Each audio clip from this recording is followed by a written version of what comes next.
It was a chilly Saturday morning in late September when Daniel Miller packed up his tackle box, slung it into the back of his old red truck, and kissed his wife, Laura, goodbye. "Won't be long, Hon. Just the usual spot near Lake Sheridan," he said, his voice raspy with years of hard work and early mornings. Their son, 17-year-old Ryan, stood quietly at the window, watching his father drive off. He wasn't much into fishing. Too slow for him. Ryan was the type who needed movement, noise, something to chase. Still, there was a strange ache in his chest watching that truck disappear down the gravel road.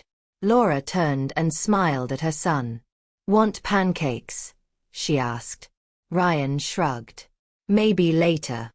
He climbed the stairs to his room, his mind already buzzing.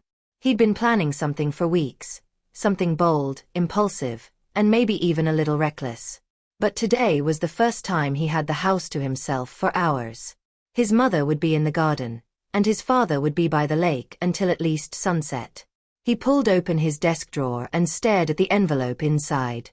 Inside it were printed directions, a handwritten note, and a folded $100 bill. It had come in the mail a month ago. No return address. Just his name on the front. At first, he'd thought it was some kind of prank. But as he unfolded the note again and again over the weeks, something inside him shifted. It wasn't the money. It was the words.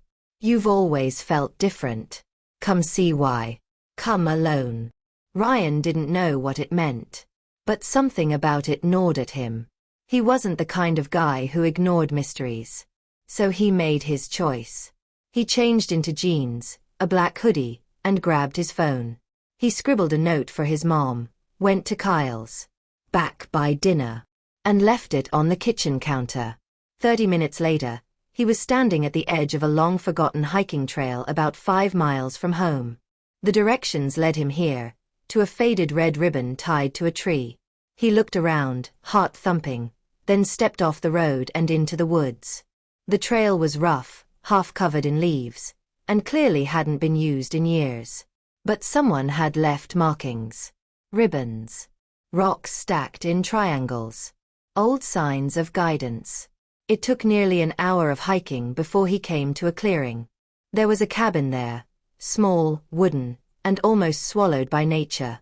The door was closed, the windows dark. Ryan hesitated. Then the door opened. Standing in the doorway was a man. Mid-30s. Tall. His hair was dark like Ryan's, and his jawline sharp, familiar. "You came," the man said. Ryan's breath caught. "Who are you?" "I'm your brother." That hit like a truck. Ryan took a step back. "I don't have a brother." "You do," the man said. "Name's Jacob.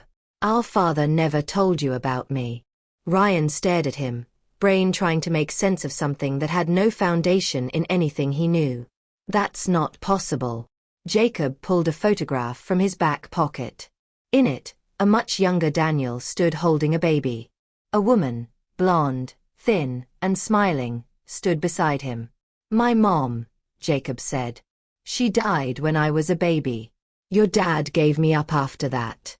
Said he couldn't raise a kid alone. So I grew up in the system. Foster care. Nobody told me about him until I was 17, when I found this photo in an old folder." Ryan couldn't speak. His mind spun, questioning everything. Jacob nodded. "I sent that letter. I didn't want to come crashing into your life. I just wanted you to know the truth." "Why now?" Ryan asked. "Because I'm leaving," Jacob said. "I got a job overseas. Won't be back for a long time. I just wanted to meet you first." They sat on a log outside the cabin for hours. Jacob told him everything, the pain of foster homes, the fights, the longing. He wasn't bitter, just tired. He showed Ryan more pictures, including one of their father fishing on the same lake he still went to every weekend. "He looks the same," Jacob said with a wistful smile. "I saw him once, years ago. He didn't recognize me." Ryan didn't know what to feel. Anger, sadness, confusion. But one thing he did feel was a strange connection to Jacob. A bond, even if it came wrapped in a lie. When the sun began to set, Jacob stood. "I've got a bus to catch," he said. "But I'm glad I met you." Ryan looked down, uncertain. "What do I tell my dad?" "That's up to you," Jacob replied. "But if it were me, I'd ask him everything." He hugged Ryan, firm, real, and disappeared into the woods. Ryan didn't go home right away. He sat in that clearing, watching the sky fade into orange and purple. The world felt different now. Bigger. Messier.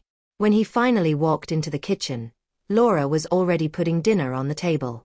"Where've you been?" she asked. Ryan looked at her, unsure of what she knew, if anything. "Just out." Daniel walked in not long after, smelling like fish and lake water. He tossed his cap onto the counter and smiled. "Caught 3 big ones today." Ryan looked at him, really looked, and saw the wear in his eyes, the weight of years. "Dad," he said suddenly, "did you ever have another kid?" Daniel froze. Laura turned around slowly. Silence stretched out like a rubber band. Daniel finally sighed and sat down. "You met Jacob, didn't you?" Ryan nodded. Daniel ran his hand through his graying hair. "I was young. It was before I met your mom. His mother and I.